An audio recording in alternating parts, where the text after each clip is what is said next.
Hi guys, welcome back to yet another video. My name is Martin.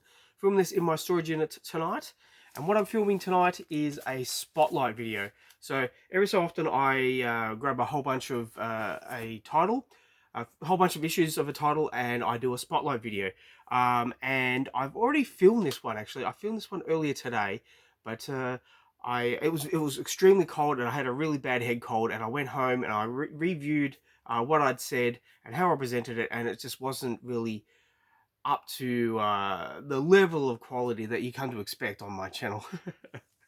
Yeah, I just went on a bit of a tangent and just thought, no, I can do this again. So this is a spotlight on Journey into Mystery.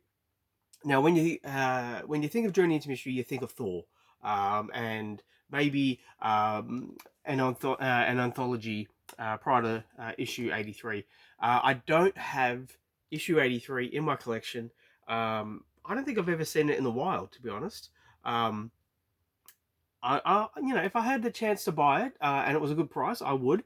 But for the moment, I will stick with the ones I have here. And as you can see, this is Shang-Chi, and this is issue 514. And what was happening with Marvel at this time was that they were going through the Heroes Reborn era. So a whole year where the Avengers and the Fantastic Four were in a separate universe.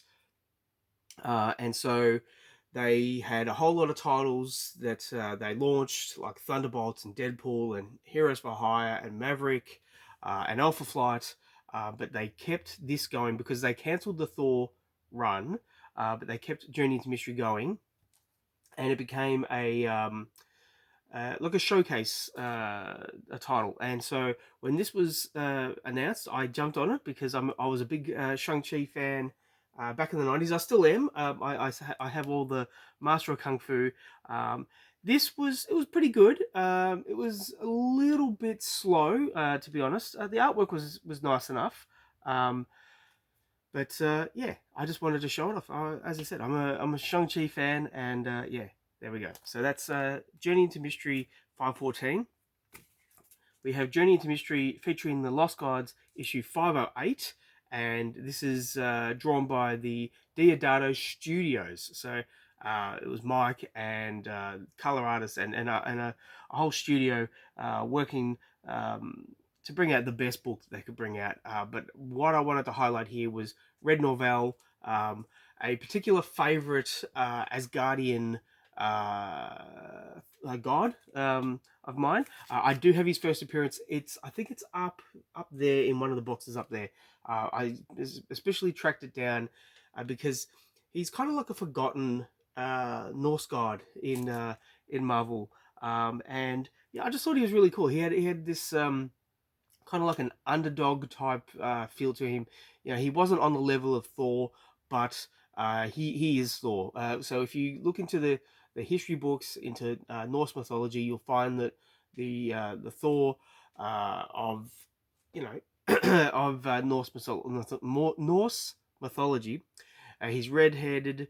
He has a bit of a dad bod. Red Norvell doesn't have a dad bod here, but he gives hope to the middle-aged men all around the world that they can grow their hair out, they can have red hair if they like, and they can have a bit of a dad bod, and they can still have the power of a god.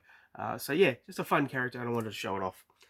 Next up, now as soon as this character came onto this title, I jumped on it, and they were when I mean they, I mean Marvel. They were having Loki on the book, and I steered clear. I was not a Loki fan, but Lady Sith, yep, you bet, I'm on there.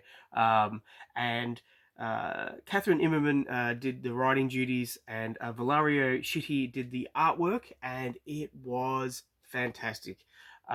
This wasn't her first appearance on the book, but I mean these covers, they were all great, and yeah, I I especially loved just the style, the stories that they told, the fun factor. It had a huge fun factor, and what I also loved was that they also showcased just how great Lady Sith is. So just like Red Norvell, she is kind of like a forgotten.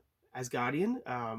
She kind of gets pushed back, with the other more visually appealing gods of the not the MCU, but of the Marvel universe. But yeah, for me, Lady Sif is just great. I I'm getting her first appearance from a friend of mine. It's going to be happening later in this year because I'm buying them in batches, and I might actually buy it. Like, he's due to come back in about 2 weeks, so I might actually ask him if I can have that little batch, including her first appearance, because yeah, looking at it now, I'm getting a bit of a hankering for more Lady Sith, and I wouldn't mind having her first appearance.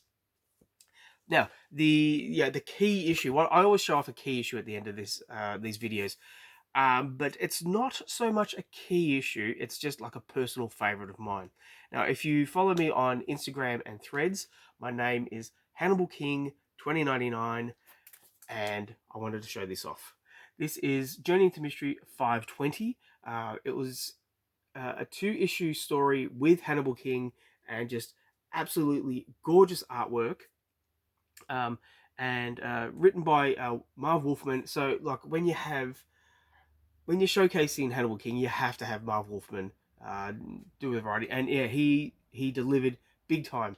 And unfortunately, this series was ended with issue 521. So I don't know if they asked any other creators to do any other work after 521, but it'd be fun to think, what characters did they have lined up, because I know that they had a Black Widow storyline, but yeah.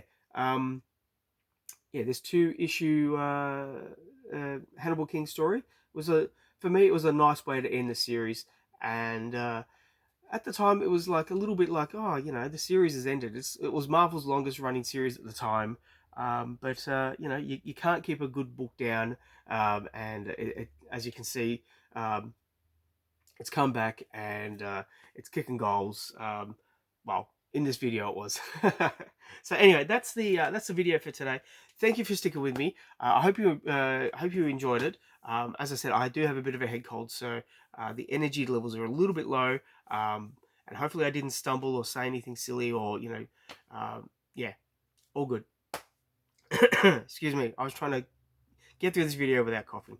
I will catch you guys at the next one.